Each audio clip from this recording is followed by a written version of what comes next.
देवस्थानों के नगर के नाम से प्रसिद्ध है।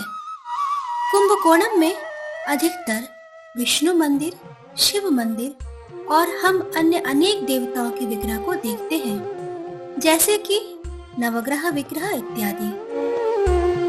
कुंभकोणम क्षेत्र के प्रत्येक कोने में हम मंदिर के दर्शन कर सकते हैं, जिनमें से अनेक मंदिर अत्यंत प्राचीन हैं। यहाँ पर हम अनेक पवित्र जलों का तालाब देखते हैं, जैसे कि अहोरात्र पुष्करणी, पोट्रामरैकुलम, महामहम कुंड इत्यादि। शास्त्रों में ऐसा कहा गया है कि कुंभकोणम में दर्शन करने मात्र से ही मुक्ति की प्राप्ति होती है। एक संस्कृत श्लोक के अनुसार ब्रह्महत्या थयो गोरहा महापातका संजयाः कुंभकोणे शयानस्य विष्णुर्विष्णु नश्यन्ति दर्शनात्। इस श्लोक का अर्थ यह है कि कुंभकोणम भगवान विष्णु के दर्शन करने मात्र से ही ब्रह्म हत्या जैसे सबसे गंभीर अपराध का निवारण हो सकता है।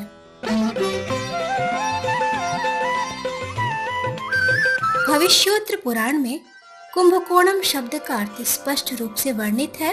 कुंभ का अर्थ है पात्र, कोणम का अर्थ है पात्र का कोना।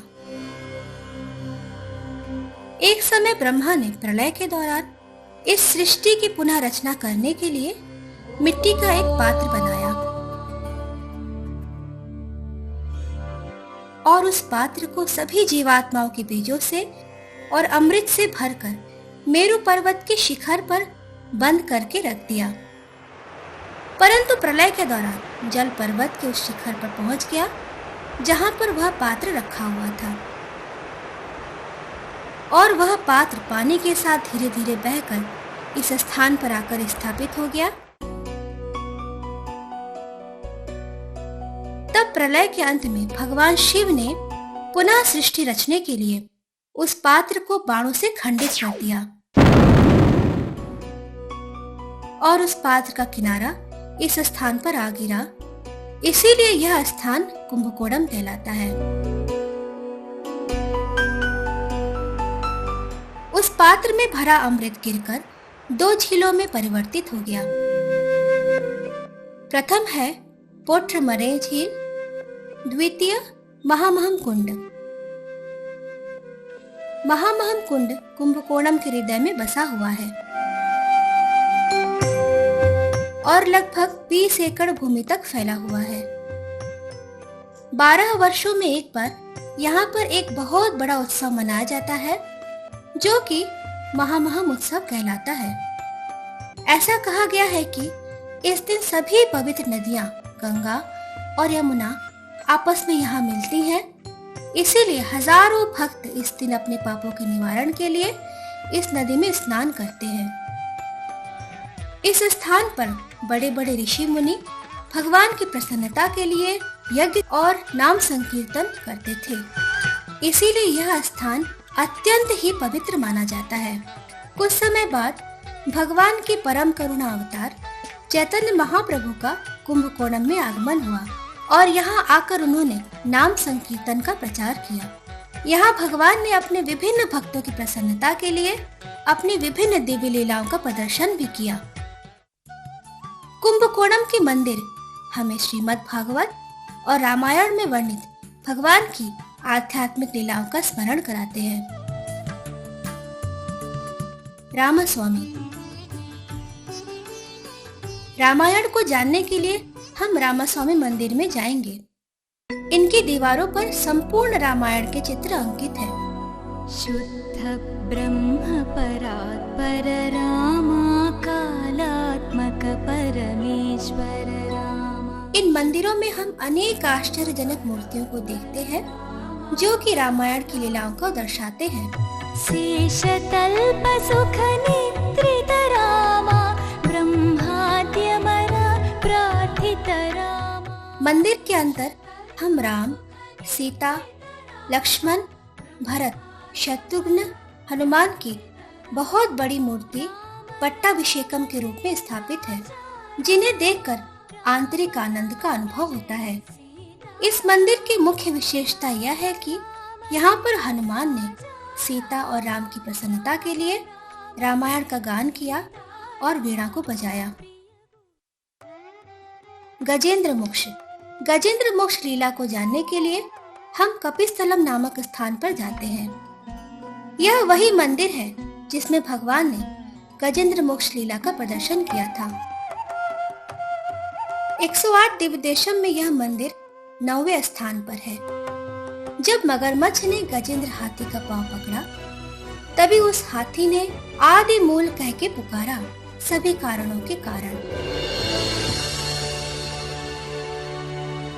इसीलिए यहाँ पर भगवान को आदि मूल नाम से जाना जाता है। चक्र से ग्रहों को मारे गजराज को युधा। यह छोटा सा विग्रह गजेंद्र वरद का है। यहाँ पर एक तालाब भी है जिसमें भगवान ने गजेंद्र मोक्ष का प्रदर्शन किया था। आज भी यहाँ पर वर्ष में एक बार गजेंद्र मोक्ष लीला का अभिनय किया जाता है। जटायु मोक्ष। पुलम बुदंगुड़ी मंदिर हमें भगवान राम और जटायु की लीलाओं का स्मरण कराते हैं। यह वही स्थान है जहां भगवान राम ने स्वयं भक्त जटायु का अंतिम संस्कार किया था। उस समय सीता देवी उनके साथ नहीं थी, इसीलिए भूमि देवी ने स्वयं आकर उनको सांत्वना दी। यहाँ पर हम भगवान राम को लेटे रहने की मुद्रा में देख सकते हैं। शेषतल्प सुख निद्रित रामा ब्रह्माद्यमर प्रार्थित रामा। गजेंद्र मोक्ष और जटायु की लीलाएं भगवान की आध्यात्मिक लीलाएं हैं, अतः हमें यह अनेक स्थानों में सुनने को मिलती हैं। अपने भक्तों की प्रसन्नता के लिए भगवान ने इन लीलाओं का प्रदर्शन अनेक स्थानों पर कई बार किया।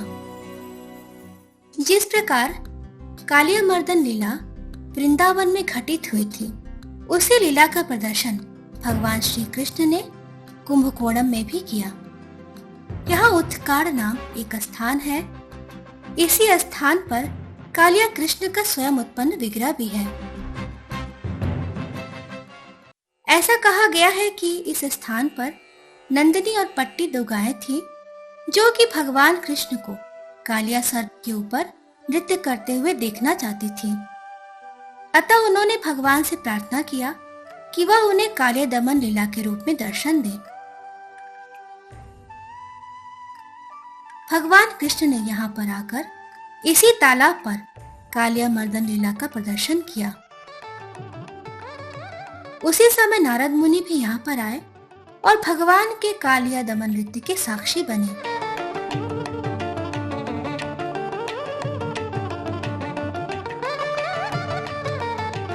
नारद मुनि और गायों की प्रार्थना करने पर भगवान उसी नृत्य मुद्रा में वहां स्थापित हो गए।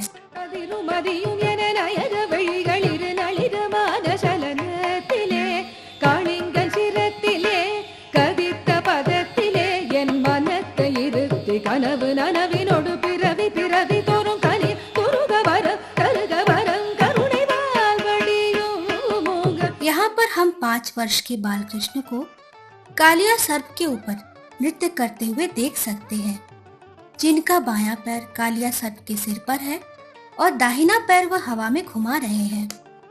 बाएं हाथ से उन्होंने सर्प की पूंछ को पकड़ा है, दाहिने हाथ से वह अभय मुद्रा का प्रदर्शन कर रहे हैं।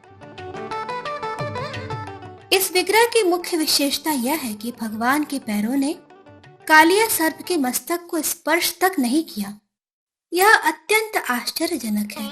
कभी कभी मंदिर के पुजारी हमें भगवान के इस रूप का दर्शन कराते हैं। भगवान के चरण कमल और सर्प के मस्तक के मध्य भाग के रिक्त स्थान में कागज का एक टुकड़ा आर पार करके हमको दिखाते हैं। कालिया के पूंछ द्वारा बुरी तरह प्रहार करने के कारण हम भगवान कृष्ण के दाहिने पैर के घावों को देख सकते हैं।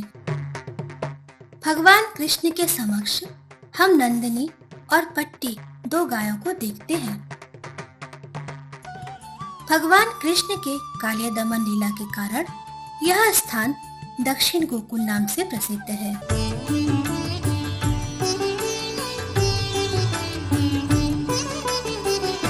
17वीं शताब्दी में महान भक्त व्यंकट कवि, जो कि नारद मुनि के अवतार हैं, उन्होंने अपना संपूर्ण जीवन भगवान की महिमा का वर्णन अपने असंख्य मधुर गीतों द्वारा किया।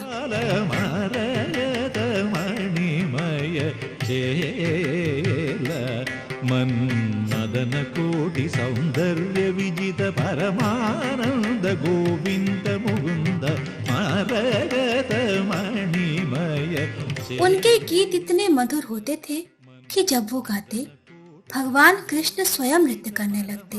ज्वलित मम हृदय कमल निरंतर जगन्नाथ ताम तकिट तक तगदि मेरे सनिद तजनु सरि मगरि दसरि मपा। यहाँ पर चक्रपाणी नाम से सुदर्शन चक्र का एक मंदिर है। मंदिर के अंदर हम सुदर्शन चक्र का विग्रह देख सकते हैं। कुंभकोणम भास्कर क्षेत्र के नाम से भी जाना जाता है। भास्कर का अर्थ है सूर्य। एक बार सूर्यदेव सभी पापी लोगों पर अत्यंत क्रोधित हो गए और उन्होंने पृथ्वी को अपनी सूर्य किरणों से भस्म कर देने का निश्चय कर लिया। परंतु जब भक्तों ने भगवान विष्णु, जिन्हें कि हम सारंगपाणी नाम से जानते हैं, उनसे रक्षा करने के लिए प्रार्थना की, तब भगवान ने सूर्यदेव के समक्ष सुदर्शन चक्र को भेजकर पृथ्वी की रक्षा की। अतः सूर्यदेव ने सारंगपाणी की शरण ग्रहण कर ली। इसी कारण हेतु कुंभकोणम को अंत में भास्कर क्षेत्र नाम भी दिया गया। 11वां दिव्य देशम आधा नूर है, जहाँ पर कामधेनु गायों ने भगवान की उपासना की थी।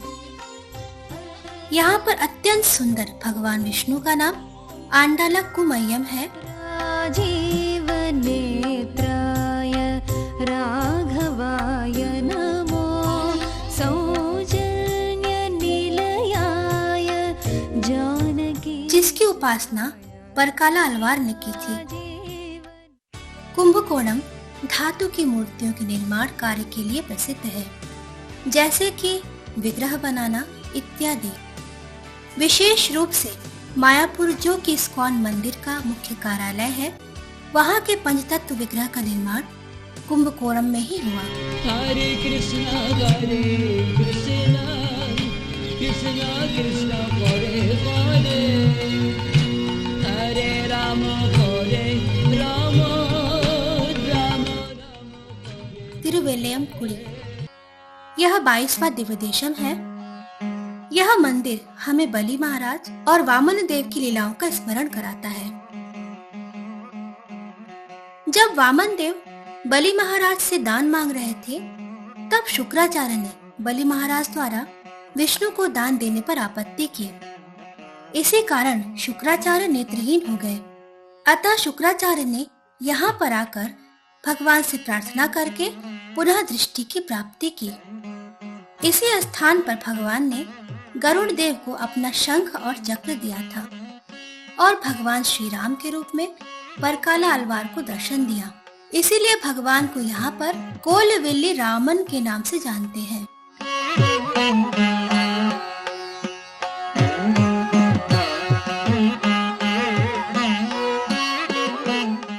कुंभकोणम का सबसे प्राचीन मंदिर आदिवराह मंदिर है। यहाँ पर हम अत्यंत सुंदर वराह मूर्ति का दर्शन कर सकते हैं। नाथन कोविल, यह 21वां दिव्य देशम है, जो कि नाथन कोविल या नंदीपुरा विन्नगरम कहलाता है। यहाँ भगवान का नाम जगन्नाथ है, अतः यह मंदिर दक्षिण जगन्नाथम भी कहलाता है। शिव के वाहन नंदी ने इसी स्थान पर अपने श्राप से मुक्ति पाने के लिए तपस्या की थी। कुंभकोणम में हम अनेक वैष्णव आचार्यों का जन्म स्थान और समाधि स्थल देख सकते हैं। तिरुमंडंगुड़ी एक बहुत बड़े अलवार भक्त का जन्म स्थान है, जो कि भक्तांगरी रेणु या विप्र नारायण नाम से जाने जाते हैं। भक्तिसारा अलवार। यह समाधि मंदिर भक्तिसारा अलवार का है। वह एक सिद्ध योगी भी है। अपने सिद्धि के द्वारा श्वास पर नियंत्रण रखते हुए वह 4200 वर्षों तक जीवित रहे। एक समय वह 700 वर्षों तक भगवान का ध्यान करने में लीन थे। उसी समय वहां के स्थानीय निवासियों ने उनको मृत जानकर उनके ऊपर एक समाधि मंदिर का निर्माण कर दिया। परंतु कुछ समय बाद वह अपनी समाधि से जागे और बोले कि अभी तो उन्होंने अपनी आदि श्वसन क्रिया भी पूर्ण नहीं की और वह तो कल के अवतार के आगमन की प्रतीक्षा कर रहे हैं। इसीलिए इस समाधि मंदिर में हमें आशीर्वाद देने के लिए आलवार अभी भी मौजूद है।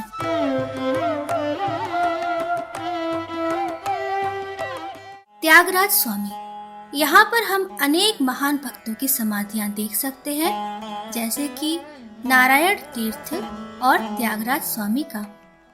यह त्यागराज स्वामी का समाधि स्थल है, जो कि भगवान राम के परम भक्त होने के साथ साथ कर्नाटक संगीत के आचार्य भी थे।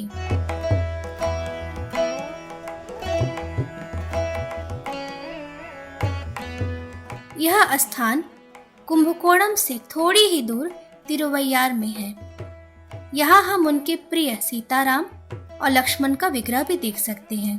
वंदनमु रघुनंदन सेतु बंदना भक्त चंदन राम वंदनमु रघुनंदन सेतु बंदन। उनके अंतर्धान दिवस पर हजारों भक्तों और बड़े बड़े संगीत कलाकार यहाँ पर आते हैं और त्यागराज स्वामी द्वारा लिखे गीतों को गाकर भगवान राम की महिमा का वर्णन करते हैं। यह विश्व प्रसिद्ध उत्सव त्यागराज आराधना उत्सव कहलाता है।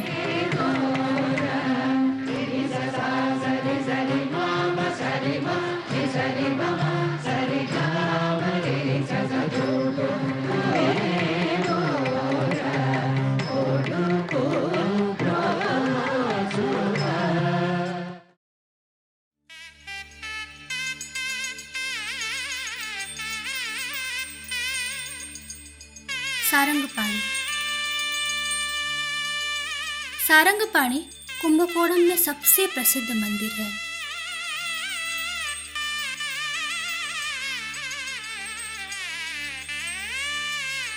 इस मंदिर में बड़े बड़े भवनों की श्रेणियां हैं। यहाँ भगवान का नाम सारंगपाणी है, जो कि स्वयं उत्पन्न विग्रह है। भगवान के धनुष का नाम है शारन। इस मंदिर में उत्सव मूर्ति के हाथ में भी यही धनुष है, इसीलिए यह मंदिर सारंगपाणी मंदिर कहलाता है।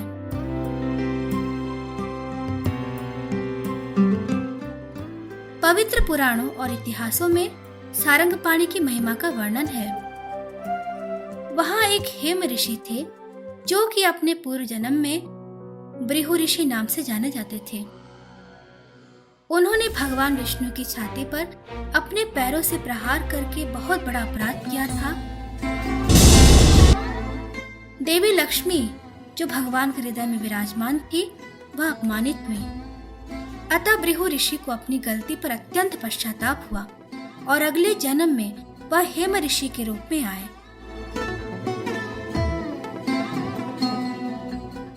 और देवी लक्ष्मी को पुत्री के रूप में प्राप्त करने के लिए उन्होंने कठोर तपस्याएं की।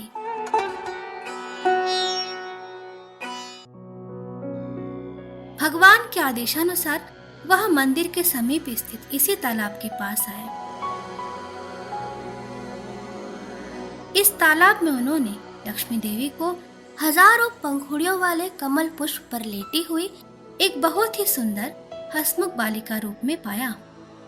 उन्होंने इस बच्ची को अपना लिया और उसका पालन पोषण किया। इस बच्ची को कोमलवल्ली नाम दिया गया। जब लक्ष्मी देवी कोमलावल्ली के रूप में अपने युवावस्था की ओर बढ़ने लगी, तब वह परमेश्वर भगवान विष्णु को प्राप्त करने की प्रतीक्षा करने लगी। उसी समय सप्त ऋषियों ने वैकुंठ जाकर भगवान को सूचना दी। अतः भगवान वैकुंठ से कोमलावल्ली के रूप में लक्ष्मी देवी से विवाह करने के लिए घोड़ों और हाथियों द्वारा खींचे जा रहे रथ के ऊपर सवार होकर आए।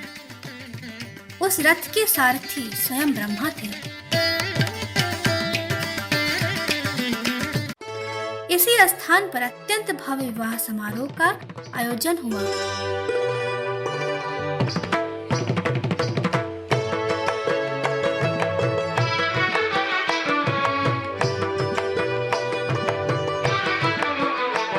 उसके बाद हेम ऋषि ने भगवान से प्रार्थना किया कि वह हमेशा के लिए यहाँ पर निवास करे।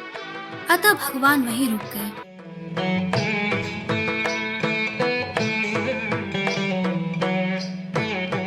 इसीलिए यहाँ का मूल मंदिर रथ की आकृति का है।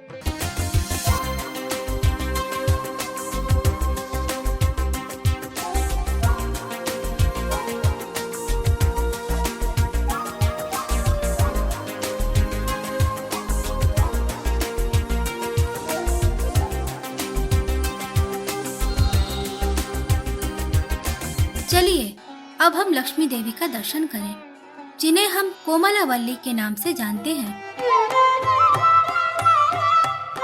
वह स्वर्णिम कमल के पुष्प पर विराजमान है।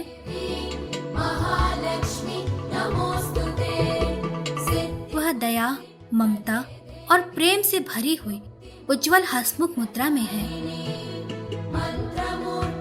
बहुत से सुंदर आभूषणों से वह अलंकृत है।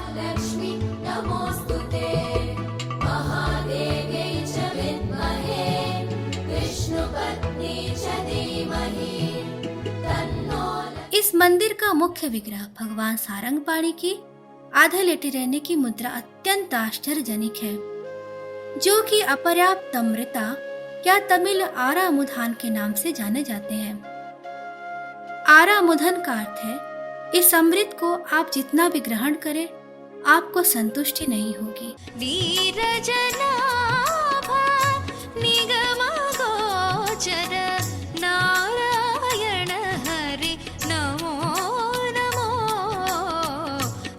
भगवान की शयन मुद्रा हृदय को अत्यंत आनंदित करने वाली है। एक बार भक्तिसारा अलवार भगवान सारंगपाणि को देखने के लिए आए और उनसे अत्यंत प्रेम पूर्वक पूछा कि हे भगवान, दंतकारण्य जंगल में लंबी यात्रा करने के कारण क्या आपके पैरों में दर्द है या गोवर्धन पर्वत उठाने के कारण आप थक गए हैं? और उन्होंने भगवान से कहा, आप जागिए और मुझसे बात कीजिए। तत्क्षण दया और करुणा के सागर सारंगपाणि आदिशेष के शैया से जग गए और भक्त अलवार से बात करने लगे। तब अलवार ने कहा, मैं कौन हूँ जो आपको आदेश दूं? कृपया आप लेटे रहिए। इसीलिए हम इस मंदिर में भगवान को आधे लेटे रहने की मुद्रा में देखते हैं। पूर्ववर्ती काल में भगवान का मुख आसमान की ओर था, परंतु अलवारों के आने के बाद भगवान ने अपना मुख अपने भक्तों की तरफ कर लिया। सारंगपाणि के दोनों ओर श्री देवी और भूदेवी का विग्रह है। श्रीपति पुरनायक जय चिंतिताभीष्ट और उनके सामने उत्सव मूर्ति है, जो कि हंसमुख मुद्रा में धनुष पकड़े हुए है।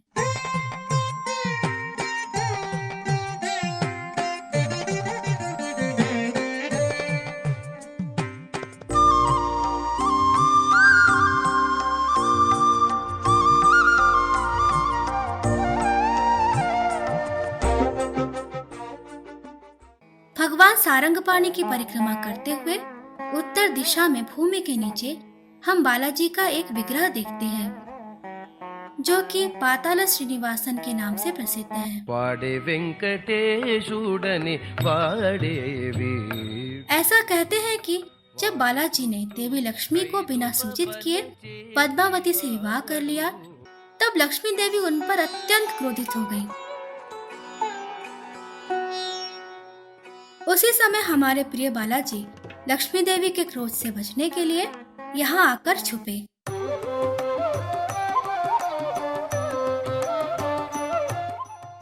यह मूर्ति मेवसल उदयार की है, जिन्होंने मुस्लिम आक्रमण के समय इस मंदिर की रक्षा की थी।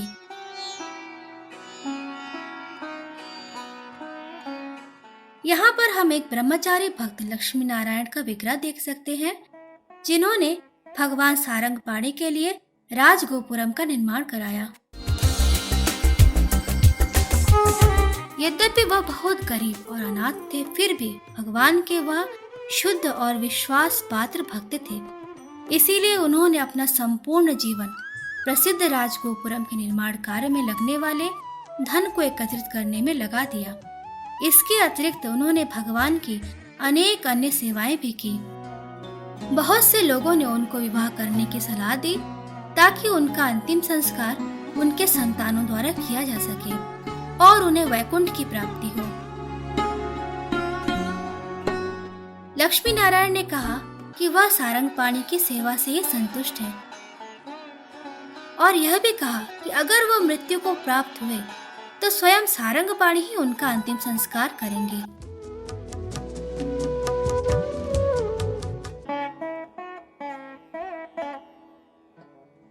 जब वह मृत्यु को प्राप्त हुए तो उनके कहे अनुसार सारंगपाणि ने ही उनका अंतिम संस्कार किया।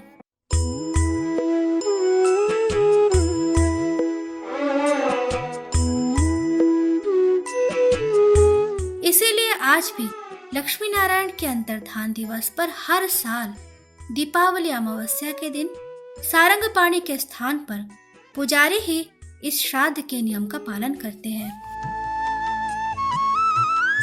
और इस दिन भगवान को भी श्राद्ध का भोग ही चढ़ाया जाता है।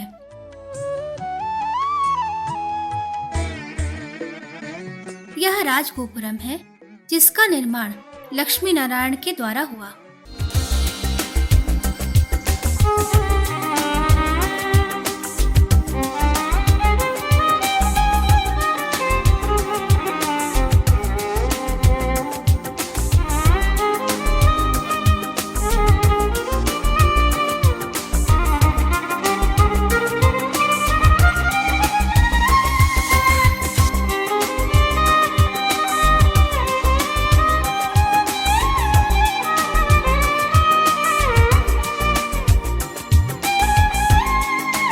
यही है सारंगपाणि का रथ यात्रा महोत्सव।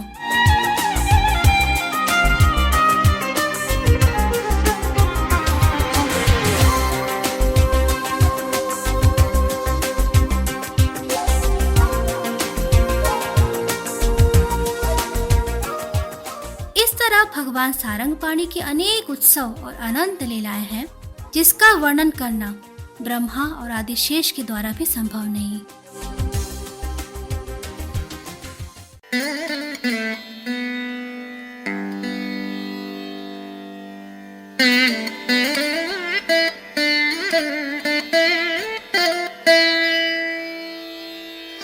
कुंभकोणम में दूसरा प्रसिद्ध मंदिर है उपलियप्पन मंदिर। यह मंदिर सारंगपाणि मंदिर से 7 किलोमीटर दूरी पर स्थित है।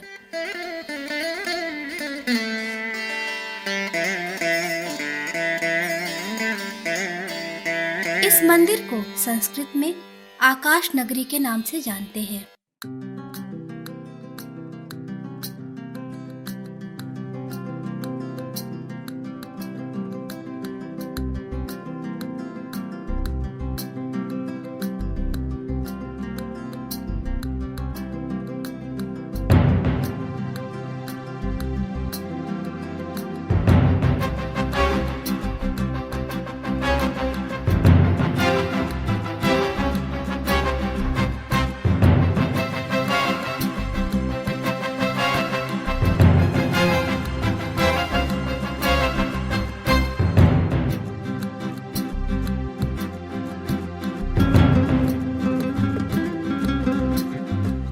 यहाँ भगवान का नाम उपलियप्पन है।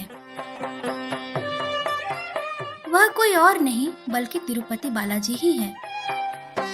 वेंकटरमणनि बारो शेषाचलवासनि बारो वेंकटरमणनि बारो शेषाचलवासनि बारो पंकजनाभ परम पवित्र शंकर मित्रने बारो पंकजनाभ परम पवित्र शंकर मित्रने बारो। संस्कृत में भगवान लवण वर्जित वेंकटेश के नाम से जाने जाते हैं। उप्पू का अर्थ है नमक।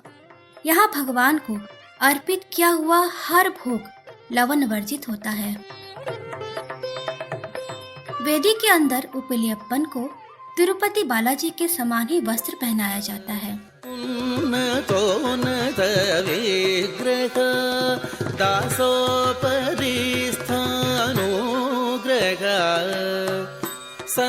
और पूजा विधि भी तिरुपति बालाजी के समान ही उत्कृष्ट है। भगवान के दाहिने हाथ में भगवत गीता का एक श्लोक लिखित है, मम एकम शरणम व्रज। इस श्लोक का अर्थ है, मेरी शरण आओ, मैं तुम्हारी रक्षा करूंगा। भगवान के बाईं ओर मार्कंडेय ऋषि और दाहिने ओर भूमि देवी हैं।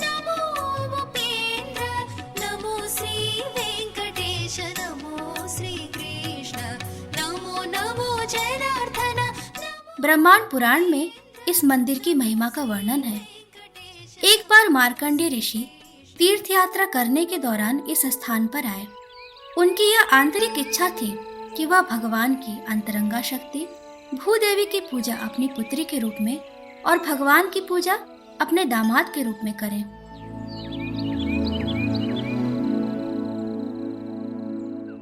अतः भूदेवी का आशीर्वाद प्राप्त करने के लिए उन्होंने हजारों वर्षों तक यहाँ कठिन तपस्या की थी। इस कठिन तपस्या के बाद भूदेवी तुलसी के वृक्ष के नीचे एक छोटी सी बालिका के रूप में प्रकट हुई। मार्कंडेय ऋषि ने भी भूदेवी की उपस्थिति उस बालिका के रूप में अनुभव की है। वह उस बालिका को अपने साथ ले आए और बड़े ही प्रेम से उसका पालन पोषण करने लगे।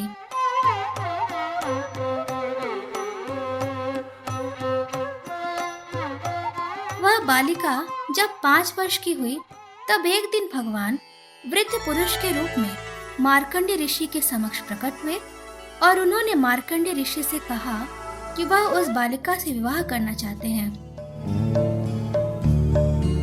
मार्कंडेय ऋषि ने उत्तर दिया कि आप तो बहुत वृद्ध हैं और मेरी बच्ची तो बहुत ही छोटी है। उसको तो अभी यह भी नहीं मालूम कि किस प्रकार नमक की उचित मात्रा के साथ भोजन पकाया जाए, और यदि उसने भोजन ठीक से नहीं पकाया तो आप उस पर क्रुद्ध होकर उसको अभिशाप दे देंगे। नहीं नहीं, यह ठीक नहीं है, मुझे माफ कर दीजिए, ऐसा नहीं हो सकता।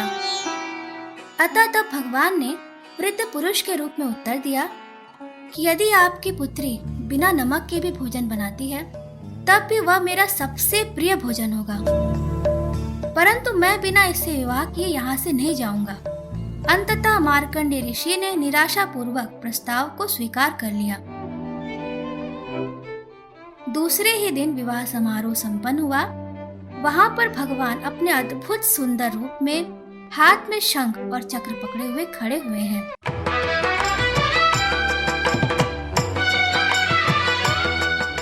मार्कंडेय ऋषि को यह ज्ञात हो गया कि वह वृद्ध पुरुष कोई और नहीं बल्कि स्वयं भगवान थे। वह बहुत प्रसन्न हुए, उनकी सारी इच्छाएं भगवान ने पूरी कर दी। भगवान ने जिस प्रकार यह कहा था कि बिना नमक का भोजन उनका सबसे प्रिय भोजन होगा, इसीलिए इस मंदिर में भगवान को अर्पित किया हुआ हर भोग लवण वर्जित होता है।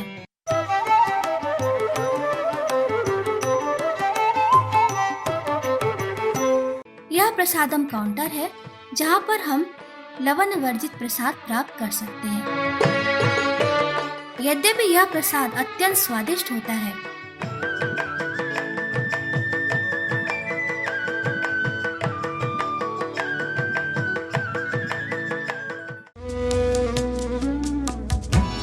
प्रसादम काउंटर के सामने हम मंदिर के हाथी को देखते हैं, जिसका नाम है भूदेवी। मंदिर में भगवान के ऊपर स्थित स्वर्ण कलश शुद्ध आनंद विमान के नाम से जाना जाता है। इस विमान के दर्शन करने मात्र से ही सबके कष्ट दूर हो जाते हैं।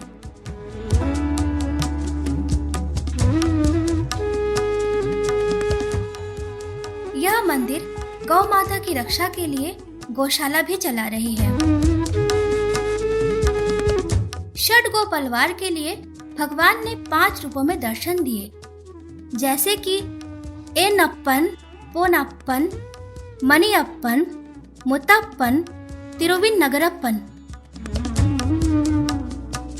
इसीलिए षडगोप परिवार भगवान को उपारिला अप्पन कहते हैं, जिसका अर्थ है अतुलनीय भगवान। कारुण्य सागर शरण्य सुपुण्यमूर्ते श्री वेंकटेश मम देहि करावलंबम्।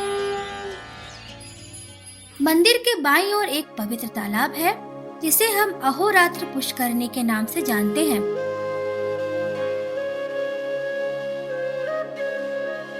साधारण रूप में हम किसी भी तालाब में दिन के समय स्नान करते हैं, परंतु हम इस अहोरात्र पुष्करणी में दिन या रात किसी भी समय स्नान कर सकते हैं। हरे कृष्णा कृष्णा कृष्णा हरे हरे। वहाँ देव शर्मा नाम का एक ब्राह्मण रहता था। एक दिन उसने जैमिनी ऋषि की पुत्री को अपनी पत्नी के रूप में बलपूर्वक ले गया। जैमिनी ऋषि ने यह जानकर उसे सारस बन जाने का अभिशाप दे दिया। ब्राह्मण को अपनी गलती पर अत्यंत पश्चाताप हुआ। उसने जैमिनी ऋषि से माफी मांगी। तब जैमिनी ऋषि ने देव शर्मा से कहा कि वह इसी पुष्करणी के किनारे निवास करे। एक दिन वहां अचानक एक बहुत बड़ा तूफान आया और देव शर्मा जिस वृक्ष की शाखा के नीचे पक्षी के रूप में विद्यमान थे, वह शाखा पुष्करणी में बह गया। कुछ समय बाद पवित्र जल की बूंदें जैसे ही उस पक्षी के शरीर पर पड़ी, देव शर्मा अपने अभिशाप से मुक्त हो गए। इस प्रकार यह पवित्र जल सबके पापों का अंत करता है। नाचियार कोविल। यह नाचियार कोविल मंदिर है। यह मंदिर 108 दिव्य देशम मंदिरों में से 14वें स्थान पर है। संस्कृत में इस मंदिर को सभी सुगंधगिरी के नाम से जानते हैं।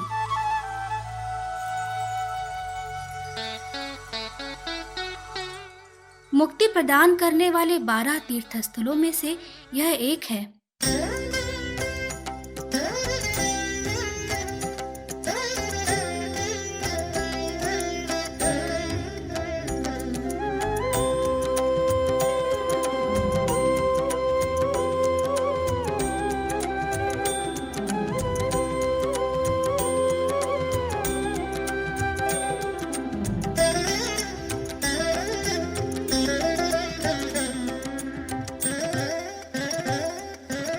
यहाँ भगवान का नाम श्रीनिवास है, जैसे कि तिरुपति बालाजी में। ऐसा कहते हैं कि यदि कोई केवल एक शनिवार यहाँ पर आता है तो इसका पुण्य तिरुपति बालाजी में 7 बार दर्शन करने के समान होता है। वंदे वासुदेव वृंदारण्य। यहाँ भगवान ने परकाला अलवार को स्वयं दीक्षा प्रदान की। इसीलिए यहाँ भगवान अपने दोनों हाथों में शंख और चक्र पकड़े हुए हैं।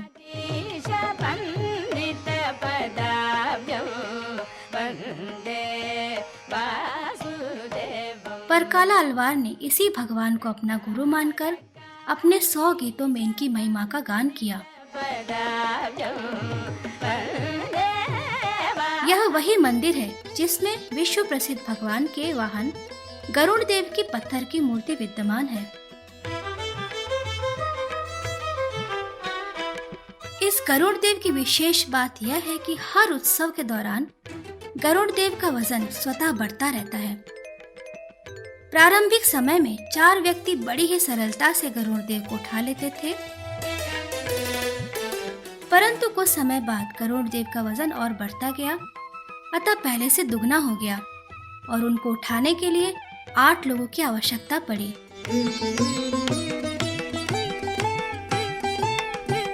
फिर उनका वजन धीरे धीरे और बढ़ता गया तो कभी 16, 32, 64 लोगों की आवश्यकता पड़ने लगी।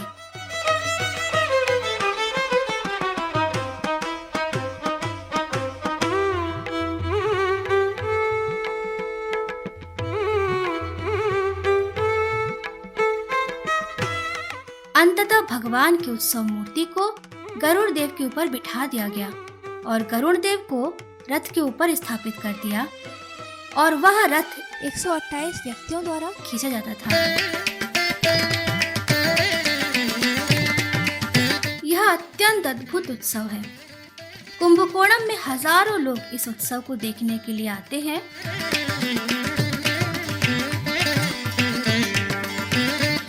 ऐसी कहावत है कि जब गरुड़ देव की मूर्ति बनाई जा रही थी, तभी गरुड़ देव अचानक आकाश में उड़ने लगे।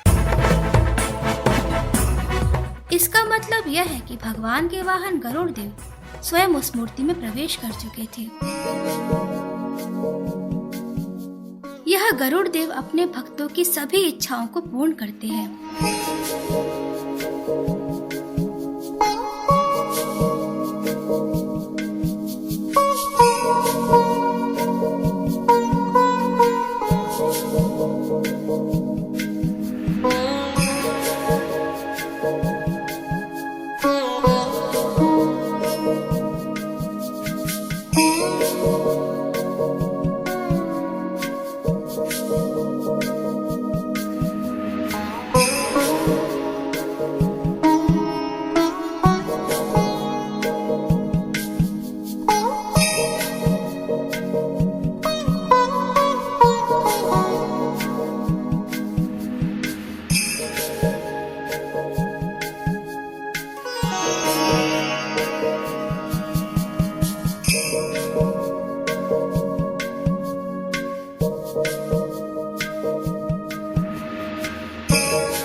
उस स्थान पर मेधावी नाम के एक ऋषि रहते थे। उनकी यह इच्छा थी कि वह भगवान की अंतरंगा शक्ति नीला देवी की सेवा अपनी पुत्री के रूप में करें। इसके लिए उन्होंने कठिन तपस्या की। अंततः नीला देवी उनके समक्ष एक छोटी सी बालिका के रूप में प्रकट हुई। उस मेधावी ऋषि ने उस बच्ची का पालन पोषण किया और उसे वंचुलवल्ली नाम दिया। वंचुलवल्ली ने श्री कृष्ण को पति रूप में प्राप्त करने के लिए भी अनेक तपस्याएं की। भगवान के वाहन गरुड़ देव को जब इस बारे में पता चला, तब वे वैकुंठ गए और उन्होंने भगवान को सूचना दी।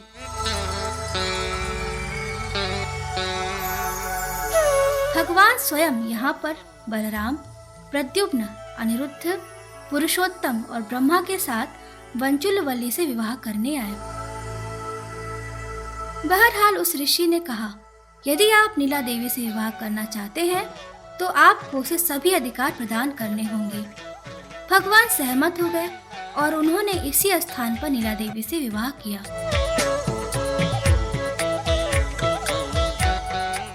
जैसा कि भगवान ने ऋषि को वचन दिया था, उन्होंने वंचुलवल्ली को अपना सर्वस्व दे दिया।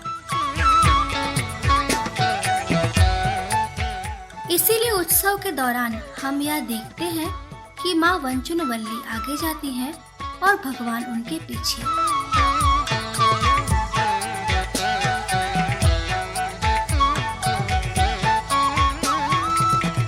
हम नीला देवी की कमर पर एक चाबी का गुच्छा देखते हैं, जो कि इस बात का प्रमाण है कि यहाँ की प्रत्येक वस्तु की अधिकारिणी वही है।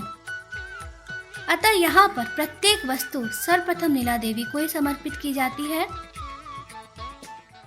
एक समय की बात है, वहाँ पर एक ब्रह्मचारी रहते थे जिनकी यह प्रबल इच्छा थी कि वह 108 दिव्य देशम मंदिरों का दर्शन करें, पर अपनी आर्थिक अक्षमता के कारण यह संभव न हो सका। यहाँ उन्होंने भगवान से प्रार्थना किया। उसी समय भगवान ने स्वयं 108 दिव्य देशम मंदिरों के रूप में उनको अपना दर्शन दिया और पूजा अर्चना के लिए 108 छोटे छोटे विग्रह भी प्रदान किए।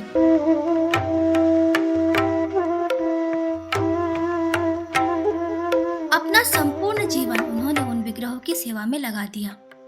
उनके अंतर्धान होने के बाद यह मूर्तियां इसी मंदिर को सौंप दी गई। यहाँ हम इन मूर्तियों को देख सकते हैं। तिरुचरई नामक स्थान पर एक बहुत ही सुंदर सारनाथ भगवान का मंदिर है।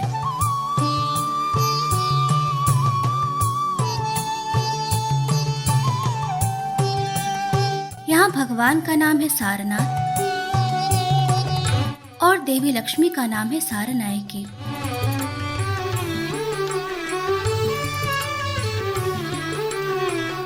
मंदिर के विमान को सारा विमानम कहते हैं और मंदिर के कुंड का नाम है सारा पुष्करणी।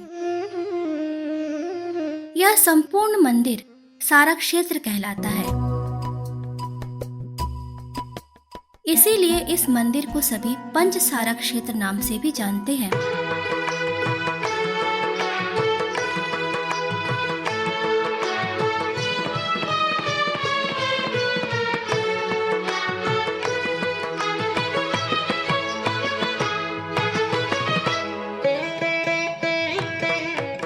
कावेरी मैया ने यहाँ पर 3000 वर्षों तक तपस्या की थी।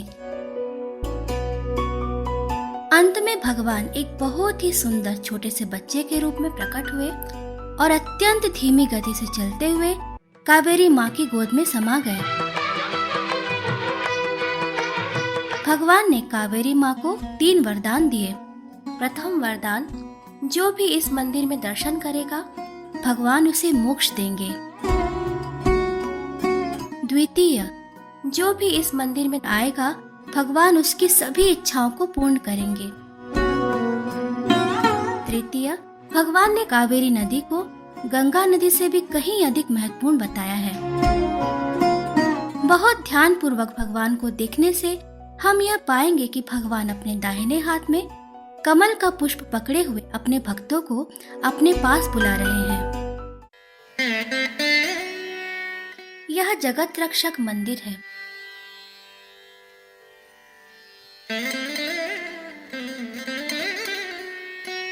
ब्रह्मांड पुराण और पद्म पुराण में इस स्थान का वर्णन किया गया है।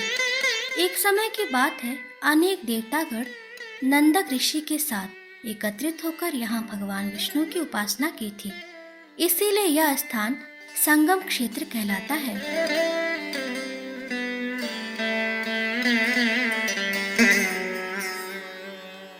तमिल भाषा में इसे कूडलूर कहते हैं।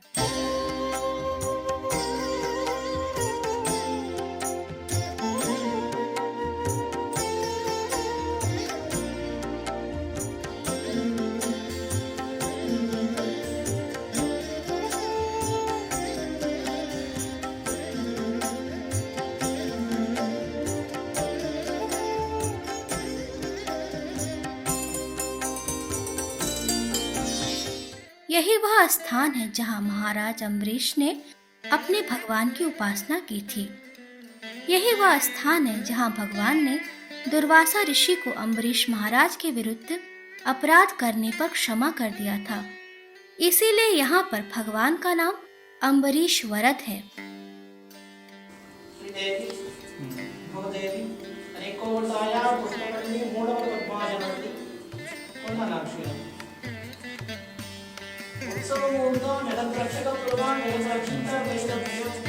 भगवान यहाँ पर जगत रक्षक नाम से भी जाने जाते हैं। यह मंदिर वराह स्वामी की लीलाओं से भी जुड़ा हुआ है।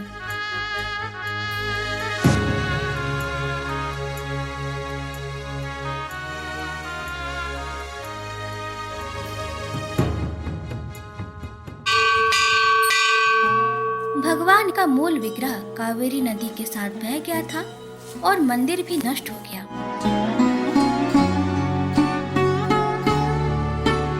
बाद में भगवान मदुरई की एक रानी मंगम्मल के स्वप्न में आए और उनसे मंदिर को पुनः निर्माण करने के लिए कहा।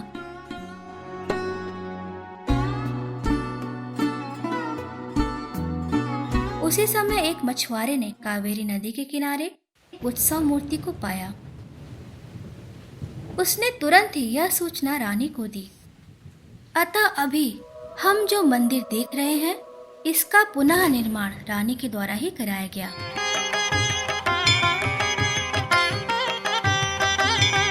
इसीलिए हम आज भी मंदिर के एक स्तंभ में रानी की प्रतिमा को देख सकते हैं।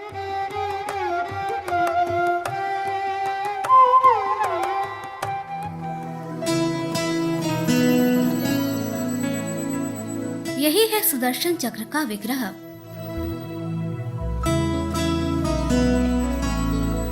और इसके पीछे भगवान नरसिंह देव का विग्रह स्थापित है।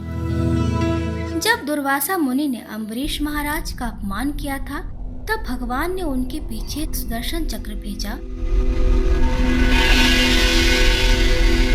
तब भगवान के पास मात्र उनका शंख था।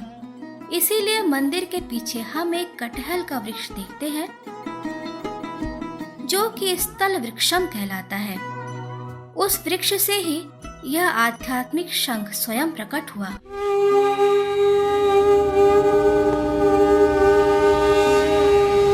क्या यह कोई आश्चर्य की बात नहीं है? महान भक्त परकला अलवार ने दिव्य प्रबंधम में अपने गीतों के द्वारा इस स्थान का और भगवान की महिमा का वर्णन किया है। एक कन्या पुराण में यह वर्णित है कि नंदक ऋषि और उनकी पुत्री उषा भगवान की सेवा फूलों की मालाओं से करते थे। चोला वंश के एक शासक को उषा से प्रेम हो गया। उसने उससे विवाह किया और उसे अपने राज्य में लेकर आए। कुछ बुरे व्यक्तियों के कारण उषा अपने पति से अलग हो गई। भगवान जगत रक्षक के कारण ही वर्षों से अलग रह रहे पति पत्नी एक हुए।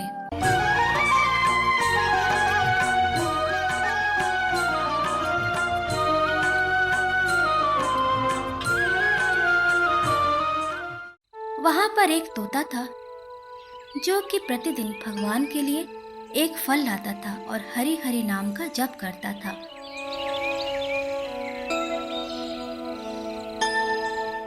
एक बार जब वह तोता फल ला रहा था, एक शिकारी ने उस पर तीर चलाया। तीर से वह तोता घायल हो गया। हरि हरि का जप करते हुए वह गिर गया। उसी समय भगवान जगत रक्षक प्रकट हुए और उन्होंने उस तोते से कहा कि यह तोता अपने पूर्व जन्म में एक बहुत ही अहंकारी विद्वान पंडित था और अपने अहंकार के कारण ही उसे तोते के रूप में जन्म लेना पड़ा। परंतु भगवान की दया के कारण ही वह तोता जीवन पर्यंत हरि हरि का नाम जपता रहा। इस पवित्र भूमि में भगवान के नाम का जप करने के कारण उस तोते को तुरंत भगवान जगत रक्षक का दर्शन प्राप्त हुआ और वह आध्यात्मिक लोक में पहुंच गया।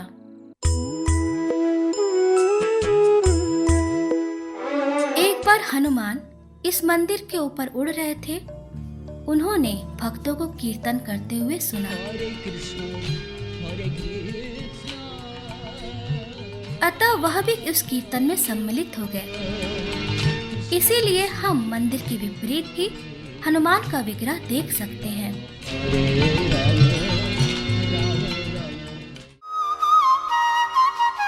कुंभकोणम से 35 किलोमीटर दूर पर मन्नारगुड़ी नामक एक स्थान है।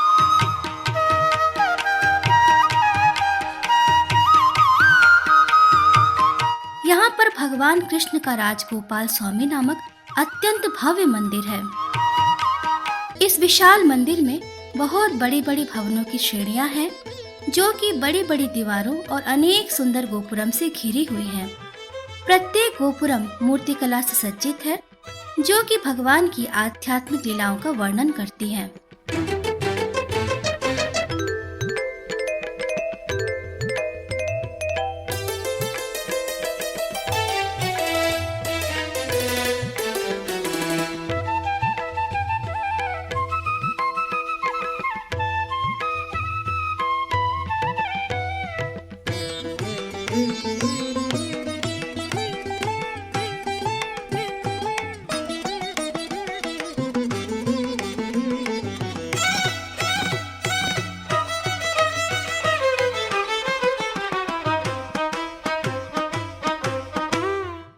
मंदिर के मुख्य द्वार पर हरे कृष्ण महामंत्र तमिल भाषा में लिखित है।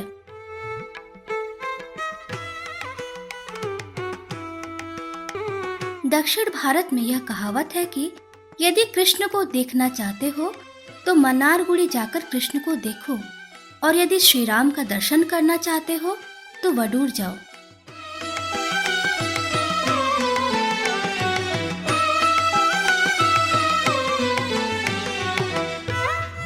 भगवान श्री कृष्ण इस मंदिर में श्री राजगोपाल के रूप में प्रकट हुए हैं। कृष्णानी बेगने बारो, कृष्णानी बेगने बारो, कृष्णानी। अतः राजगोपाल एक बहुत ही सुंदर ग्वाले के रूप में स्वयं उत्पन्न विग्रह है।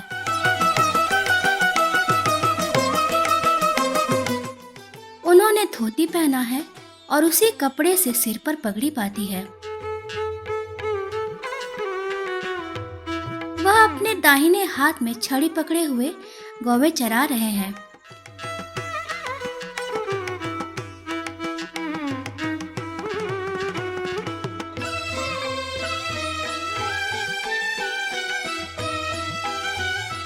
अपने दोनों कानों में उन्होंने 2 तरह की बालियां पहनी हुई है।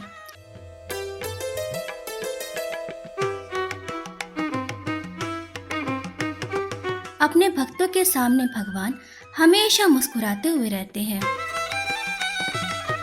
अपने भक्तों के हृदय को आनंदित करते हुए भगवान गायों और बछड़ों से घिरे हुए हैं। उनके दोनों ओर सत्यभामा और रुक्मणी हैं। बहुविध कलब कस्तूरी तिलक गंधम,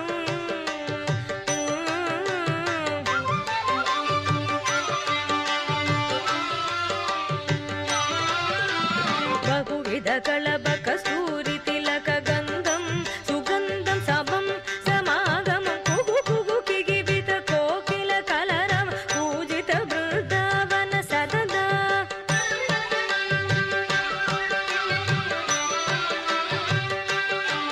वागेन्द्र नील द्युति कोमला, मृदु मन्दहास वदना,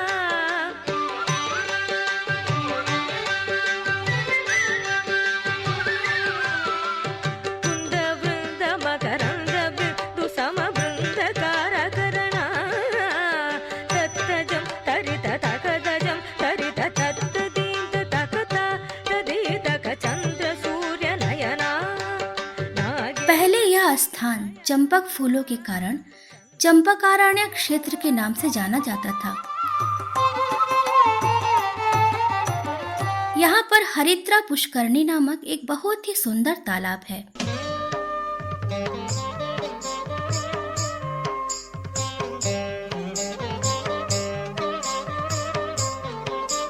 हरिद्रा पुष्करणी वृंदावन के यमुना नदी के समान है। यह तालाब 28 एकड़ तक फैला हुआ है।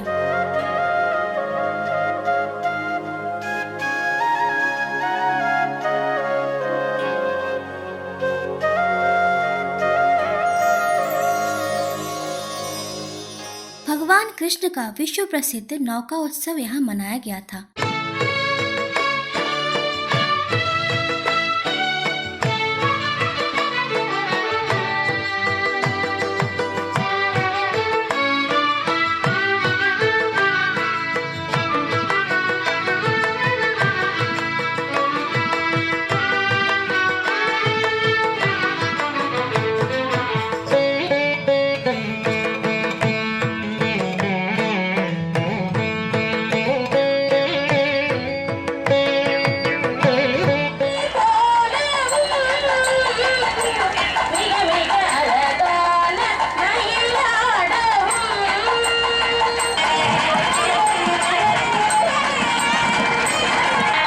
माधव मामव देव, माधव मामव देव, कृष्ण यादव कृष्ण यदुकुल कृष्ण यादव कृष्ण। कृष्ण यदुकुल कृष्ण माधव मामवदेव साधु जनाधार सर्वभाव। इतिहास में यह वर्णित है कि वहाँ गोपिला गोप्रलया नामक 2 ऋषि थे जिन्होंने भगवान का दर्शन प्राप्त करने के लिए अनेक तपस्याएं की थी। उसी समय उनको यह पता चला कि भगवान द्वारका में अपनी लीलाओं का प्रदर्शन कर रहे हैं। अतः उन्होंने द्वारका की यात्रा आरंभ कर दी। पथ पर जाते हुए नारद मुनि ने उनको बताया कि भगवान श्री कृष्ण द्वारका छोड़कर आध्यात्मिक लोक चले गए। यह सुनकर उनको बहुत आघात लगा और वह मूर्छित हो गए। बाद में नारद मुनि ने उनको सांत्वना दी और कहा कि यदि वह भगवान के दर्शन करना चाहते हैं तो चंपकारण्य क्षेत्र जाकर हरिद्रा पुष्करणी तालाब के किनारे तपस्या करें।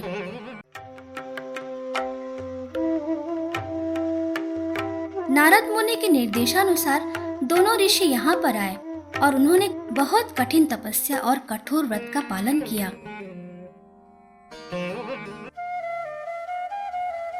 तब वह शुभ दिन आ गया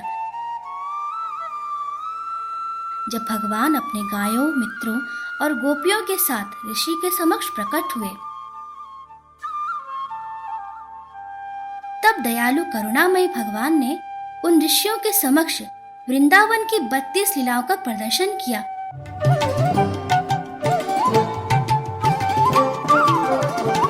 जो कि मंदिर के प्रथम दीवालों पर अंकित है। जैसे कैसे वह माखन चुराते, कैसे उन्होंने पूतना राक्षसी का वध किया और कैसे माता यशोदा ने उनको प्रेम पूर्वक रस्सी से बांधा था। जब गोपियां हरिद्रा पुष्करणी तालाब में स्नान कर रहीं, तब बाल कृष्ण उनके साथ अपनी लीलाओं का प्रदर्शन करते। कभी वह किसी गोपी की साड़ी लेकर उसे धोती की तरह पहनते और उसी साड़ी का किनारा लेकर सिर पर पगड़ी बांध लेते। और कभी वह एक गोपी की कान की बाली लेकर अपने एक कान में डालते और दूसरी गोपी की कान की बाली लेकर अपने दूसरे कान में डालते। अतः हम आज भी भगवान के दोनों कानों में अलग अलग बालियां देखते हैं। अपने उसी रूप में भगवान राजगोपाल विग्रह के रूप में वहाँ पर स्थापित हो गए।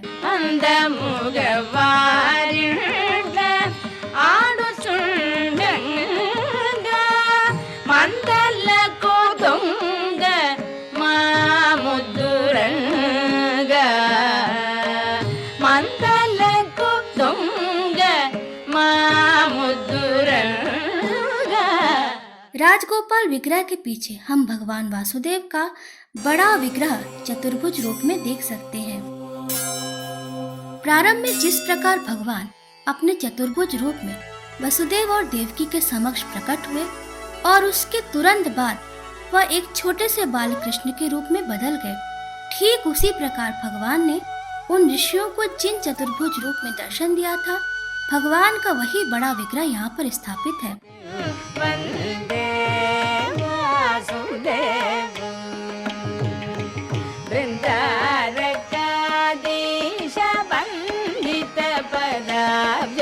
लगभग हर समय यहाँ पर गोपाल कृष्ण की प्रसन्नता के लिए उत्सव का आयोजन होता है। कभी गोपाल को अत्यंत प्रेम पूर्वक लक्ष्मी की तरह सजाते, कभी हाथों में वीणा पकड़े सरस्वती की तरह, तो कभी माखन चोर के रूप में। इन सभी उत्सवों में भगवान का एक अत्यंत विशेष उत्सव मनाया जाता है, माखन चोर की माखन से पिटाई। इस विशेष उत्सव में वह राजगोपाल को ऐसे सजाते हैं जैसे कि वह माखन चुरा रहे हों।